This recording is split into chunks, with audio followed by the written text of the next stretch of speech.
Welcome to Mormon Book Reviews, where an evangelical encounters the restoration. I'm your host, Stephen Pynakker. So this is going to be a little bit different of a book review because we're actually going to be talking about graphic novels. Now, as a kid growing up in the 1980s, it was like the golden age of graphic novels, and it was really cool. Like we know the award-winning series Mouse about the Nazi concentration camps, which was a fantastic series. I remember it was one of the first graphic novels I ever read. And it's become a very important genre to tell history, to tell a story. And of course, even the 9/11 Commission actually commissioned a graphic novel to tell the story of events leading up to September 11th. So it has actually become a more legitimate form of telling history. And so I think the time, for a lot of people are thinking, the time has come for a graphic novel of Joseph Smith and his story. So what I did was I got two different graphic novels that I'm going to compare and contrast and review.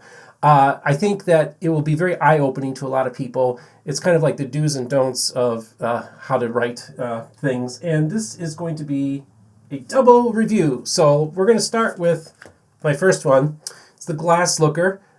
Created and illustrated and written by Mark Elwood. Now, of course, many of you know I had Mark on as a guest. I had the privilege of having a PDF copy sent to me before it was published so I could read it and then have the knowledge so that I could interview him, which was really exciting. And I got a free copy, which was awesome. And this is a fantastic book. It is richly illustrated. It has some stunning imagery in it. And it's just a beautiful work of art. The approach that Mark took was he was going to take everything that all the myth and legend and folklore that were told about Joseph Smith, and he was going to illustrate it. Whether these stories are true or not, whether they were told by friends or enemies or in-laws, outlaws, whatever. He wanted to put these stories in there and try to make a cohesive story, a consistent narrative. So he's just basically taking all the myth and folklore about Joseph Smith and the buried treasure and ghosts and demons and spirits and all these things, and he's basically telling it as a true story. So it's just really fascinating because there is a narrative of Joseph Smith, of course, as we all know, as a treasure seeker, as somebody who some people would say a necromancer. His enemies were very critical of him using these techniques. Now, at that time, a lot of people were doing that kind of thing. People were using dowsing rods. My grandfather dug wells and used dowsing rods. So it was even common even into the early 20th century. But Joseph would, so this is that story being illustrated in a comic book format. Now, I just love it. And this is just volume 1. Just so you know, every September 22nd for who knows, maybe the next 3, 4, 5 years, he's going to come up with a new edition. He tells this particular volume tells the early years, like I said before, shows Joseph Smith actually on one of the opening scenes. There's 2 opening scenes actually. I like what he did was, first of all, he introduces Joseph as a gentle person helping carry a young girl who was tired, and just showed that he was also a loving, humane person.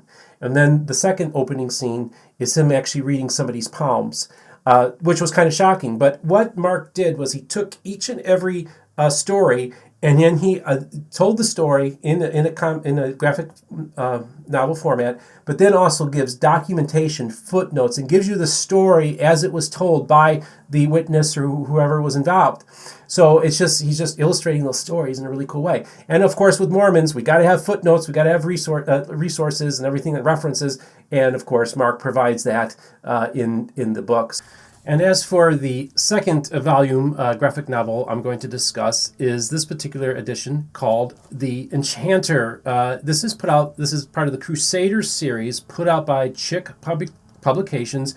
This is a very infamous group started by Jack Chick in the early 60s. Now, he's best known for creating these small little Chick Tracts. Now, many of you are probably familiar with the Visitor's Tract that a lot of Mormons would have encountered on the mission field, which is obviously anti-Mormon propaganda. But the other time where he delves with Mormonism is this particular series called The Crusaders, which is actually a graphic novel series that started in the 1970s. and has continuing. They're still producing these. This is like number 17, actually number 18 in the series. So they periodically put it out. The artwork's actually quite good, so the quality is there. But and Fred Carter was the original, I believe Fred Carter was the original illustrator of a lot of the Crusader stuff. And as you can see, there's some really cool things going on in this particular one. But the problem I have with this particular publication and this organization is that they're very intolerant, very bigoted, very conspiratorial. They do not have what I would consider Christ-like attributes in their approach to preaching the gospel, which that's what they're supposed to be doing, but they're actually spreading fear, ignorance, and all these terrible things as well. So I just want to give you an example of one panel that they discuss. Now, it's kind of interesting because I compare and contrast the Glasslooker with the Enchanter. The Glasslooker is how you do history right when you're telling like fantasy stories, if you will. This one also embraces the idea of fantasy and spirits and stuff like that, but it actually takes it literally like it really did happen. And so I'm going to read you this one scene. I'm just going to flash it here, and then we're going to put this on the screen of a particular panel that really strikes me. It says, in the 1800s, the Word of God became alive and revivals were sweeping across America.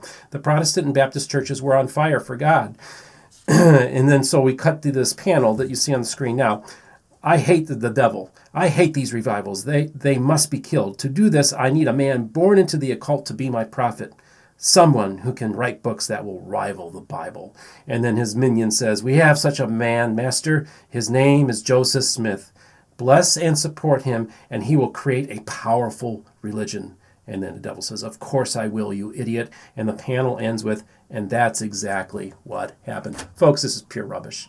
If you're wondering where ideas of QAnon and conspiracy theories, many millions of evangelicals were exposed to Mormonism and this worldview that it inhabits basically, you know, like you have the Marvel universe, you have the DC universe, you have the Chick Tract universe, which has this all-encompassing conspiracy theory that essentially involves the Jesuits, the Catholic Church are behind all the things that are wrong, and one of them even says that the Mormons were started by the Catholics to destroy American Protestantism. I mean, this is nut job stuff, okay?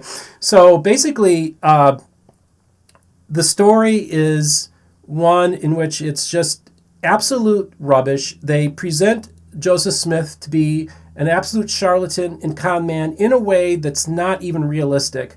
The way he tries to convince people that the plates are real, the caricature that they make of the man is not somebody that people would follow. So doesn't even have a right relationship with reality, and it doesn't know the history. It shows, for instance, every September 22nd, Joseph going to Hill Cumorah, but instead of seeing a Moroni, he's actually encountering a demon. So he's like telling this really, really weird story. I'm not impressed at all with the Chick Tracts. I know I'm going off on these guys, and I'm sorry, I'm going to go on my soapbox sometimes, but I really get angry at things like this because Christians don't know anything about Mormonism. All they get is from Chick Tracts and then like the God Makers and Ed Decker and all this kind of stuff, and they're getting a distorted view. These groups bear false witness against the Church of Jesus Christ of Latter-day Saints, as well as the Restoration as a whole. So here is the official book review of both The Glasslooker and The Enchanter. The Glasslooker, The Collected Tales of Joseph Smith by Mark Elwood. I love graphic novels. I grew up in its golden age when it first got big in the 1980s. While I normally do book reviews, I feel this format is an important one to convey history, myth, and legend. This is a review of two of them. The Glasslooker is an amazing achievement for its great storytelling as well as its impactful imagery. Creator Mark Elwood gets deep into the weeds in the areas of myth, folklore, tall tales, and real history. The story of Joseph Smith has always needed to be told in this format. While faithful members of the Church of Jesus Christ of Latter-day Saints may not feel comfortable with how the prophet is portrayed, it actually can be helpful to them when they engage the outside world, where many perceive him to be this way. It's a great book and is recommended for anyone who is interested in the stories, whether true or false, that's circulated about Joseph since his youth and beyond. And I give it 5 out of 5 stars. And here is the review of The Enchanter by Jack T. Chick. As for an example of how not to tell a story properly, one need only to peruse a copy of The Enchanter by the notorious Chick Publications, known mainly for the small tracts that have been distributed around the world. They are a hateful, despicable, intolerant organization. They are purveyors of spiritual pornography and propaganda. It is a shame that many Christians have learned all they know about the Church of Jesus Christ of Latter-day Saints through their publications as well as Ed Decker's Godmakers. The time has come for the evangelical world to rebuke and condemn them. I call for Chick Publications to pull all their hateful and intolerant garbage and just focus on spreading the gospel in a loving Christian way. I give this 1 out of 5 stars. So I just want to thank everyone for all your support. I want to remind you that we do have a Patreon account set up. So for those of you who'd like to support our channel, please consider giving the monthly donations to our Patreon page. Also a reminder that we are now on many of the major podcast platforms, including Apple and Google and others. I also want to remind my audience to like and subscribe, and don't forget to hit the notification button for a new video when it arrives, and you have yourself a great day.